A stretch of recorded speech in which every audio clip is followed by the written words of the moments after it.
Kembali di Net 12, Elis, kamu pernah kepikiran untuk nyalon nggak? Nyalon, setiap hari saya juga nyalon. Ini aja saya sebelum siaran nyalon dulu karena rambutnya bagus. Oke, itu nyalon kecantikan. Nah, maksud saya ini nyalon menjadi anggota legislatif. Pernah nggak kepikiran? Calon legislatif ya, kayaknya belum. Karena saya harus belajar banyak. Itu kan hubungannya dengan masyarakat dan juga negara. Tanggung jawabnya besar, Sakti. Betul, tapi buat sebagian besar anak muda zaman sekarang nih, Elis, sebenarnya masalah jam terbang itu nomor 2. Jadi yang penting apa? Yang paling penting adalah bagaimana kesungguhan mereka untuk memberikan kontribusi terbaik untuk kemajuan bangsa. Nah kalau gitu saya tanya kamu ya, kontribusi apa yang akan diberikan untuk bangsa nih? Nah, saya juga mempertanyakan hal yang sama, Elis. Dan nanti bukan cuma saya dan kamu yang mau nanya, Yana juga mau nanya. Caleg-caleg muda sekarang soalnya mungkin ide-idenya lebih menarik. Dewan Perwakilan Rakyat. Tapi yang saya perhatikan nanti adalah terutama bagaimana kita membuat pertahanan negara ini nih memang lebih kuat.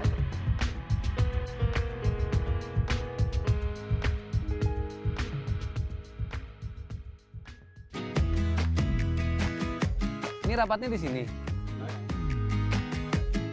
Menjadi seorang anggota legislatif ternyata masih menjadi hal yang sangat menggiurkan. Gak heran nih, orang-orang dari berbagai macam kalangan ikut berebut kursi di parlemen. Termasuk kalangan teman-teman muda seperti ini. Tapi sebenarnya bagaimana sih harapan masyarakat terhadap para caleg muda ini? Kamu mau nanya nggak? Enggak. Kalau kamu mau nanya nggak? Enggak. Kalau kamu mau nanya nggak? Enggak. Ternyata nggak ada yang mau nanya. Kalau nggak ada yang mau nanya, Yana mau nanya. Gue nanya dulu ya. Ya.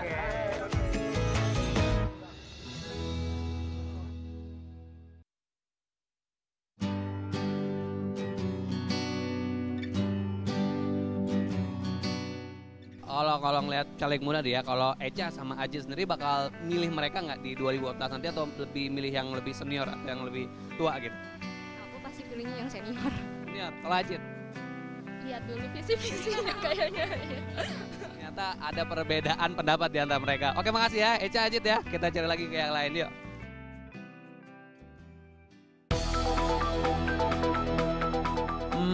Beda pendapat pasti ada, termasuk soal caleg muda. Ada yang ragu, ada juga yang percaya kalau mereka bisa ngasih aura baru yang berbeda sebagai wakil rakyat. Ibarat kata nih, yang muda yang berkarya. Yang muda masih punya semangat baru yang membara. Ditambah ada aspirasi anak muda yang bisa disuarakan para caleg muda. Karena menurut data yang Yana dapat nih, sekitar 30% dari daftar pemilih tetap di pemilu nanti adalah para pemuda yang memegang masa depan negara.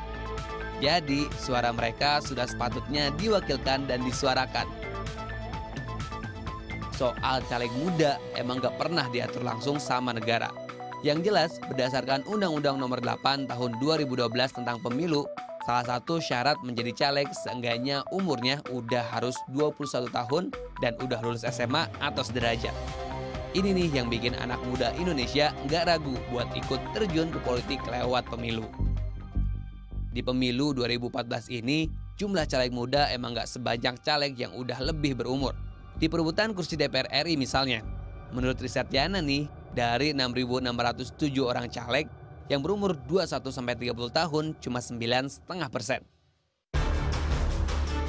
Meski kalah dalam jumlah, yang muda tak langsung patah arang.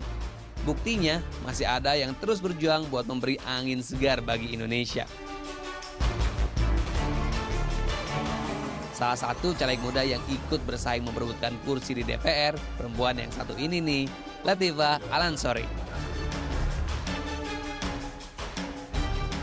Mengawali karirnya sebagai seorang kontributor salah satu televisi swasta Indonesia di Mesir, Dahra muda yang lahir pada 20 Agustus 1991 ini kini ikut bertarung untuk menjadi anggota dewan dari daerah pemilihan DKI Jakarta II. Usut punya usut, ia juga merupakan lulusan Indonesia pertama dari Fakultas Ekonomi dan Ilmu Politik Universitas Kairo, Mesir. Wah, dengan modal sebanyak itu di usia mudanya, lalu apa ya yang ingin dia suarakan jika terpilih nanti? Nih, Yana mau nanya. Jadi sebelum saya dikatakan awalnya di dunia jurnalistik, saya itu sudah di dunia politik. Karena saya kan di ilmu politik ya, kita sarjana ilmu politik dari Cairo University di Mesir. Jadi memang saya sudah ada di situ dengan pengalaman segala macam. Berada di partai politik, jadi bagi saya seperti apa dedikasi saya kepada negara. Bodoh amat orang bilang saya masih muda, saya sadar saya punya hak itu. Saya sudah lebih daripada 17 tahun, itu ada. saya gunakan. Terus kalau nanti misalnya terpilih nih, apa yang sebenarnya yang mau disuarakan gitu sama Latifah? Sekarang karena kelas menengah semakin meningkat, sehingga jomplang antara kelas yang kita bilang menengah ke bawah lalu menengah ke atas ini sangat jauh, begitu kan? Lalu kenapa seperti itu? Jadi itulah yang saya pikir harus diperjuangkan, bagaimana setidaknya adil lah negara ini.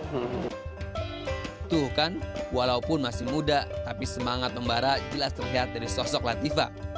Semangat seperti ini nih yang banyak kita lihat di caleg muda.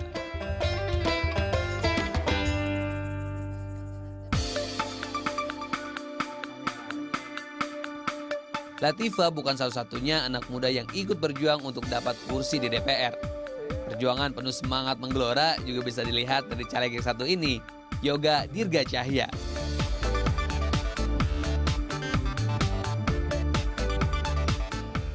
Caleg ini umurnya 26 tahun. Yoga adalah lulusan Nanyang Technological University, Singapura. Sosok negarawan panutannya, Bung Karno. Di pemilu tahun ini, pemuda yang diusung Partai Amanat Nasional ini bertarung di daerah pemilihan DKI Jakarta 2. Mas, kalau Mas Yoga kan ini masih muda ya Mas ya? Iya. Terus sedangkan di pemilihan itu juga banyak banget yang sudah berpengalaman ikut bertarung di pemilu 2024. Pernah ngerasa takut nggak sih, takut kalah saing gitu dengan yang lebih berpengalaman itu? Sebenarnya enggak ya. Nggak ada. Karena saya merasa bahwa baru itu adalah advantage buat saya, keuntungan. Karena dengan kita baru masuk ke dalam politik ini, itu kita tidak punya beban moral atau beban sejarah yang buruk di sebelumnya gitu kan ya. Kalau misalnya nanti terpilih nih 2014 nanti, apa yang ingin disuarakan gitu, yang diperjuangkan nanti DPR? Yang jelas saya akan menyuarakan aspirasi teman-teman saya dari TKI. Ya. Karena banyak hal yang harus kita benahi di luar negeri ini. Jangan lupa pemerintah bahwa TKI itu bukan hanya TKI ya, warga negara Indonesia di luar negeri itu DPT-nya itu aja sendiri ada sekitar 2 juta. Nah, siap menang harus juga siap kalah. Yang penting perjuangan harus tetap jalan, iya nggak?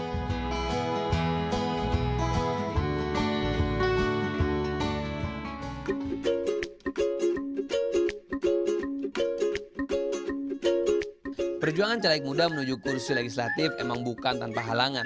Usia muda dan pengalaman yang masih sedikit jadi alasan kenapa masyarakat masih ragu buat milih mereka. Daripada sok tahu, mending Yana tanya ahlinya. Ya memang ada yang menganggap ini sebagai fenomena yang positif, ada yang negatif.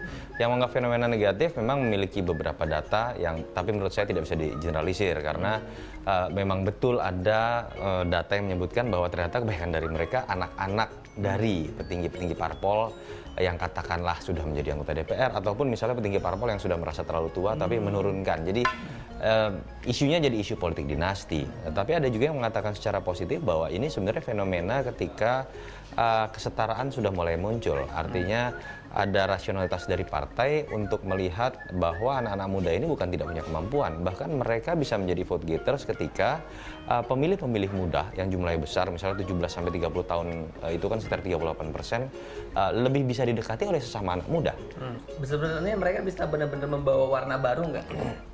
Yang sulit adalah ketika mereka harus berhadapan dengan budaya dan sistem yang sudah mapan. Budaya dan sistem yang sudah mapan yang sayangnya negatif sifatnya. Budaya korup, budaya telat, budaya tidak absen begitu, budaya bolos begitu kan. Budaya kong kali kong itu terjadi hampir di semua partai dan itu sudah terbentuk budayanya di misalnya di DPR begitu sebagai sebuah sistem. Masyarakatnya sendiri sebenarnya masyarakat Indonesia, teman-teman kita nih, masyarakat itu sebenarnya siap nggak buat menerima mereka sebagai anggota legislatif? Gubernur sudah ada yang pernah jadi umur 36 tahun Nusa Tenggara Barat. Bengkulu saat itu pas jadi umur 35 tahun. Sekarang saya dengar bahkan di Lampung ada calon gubernur umur 33 tahun dan surveinya tertinggi misalnya.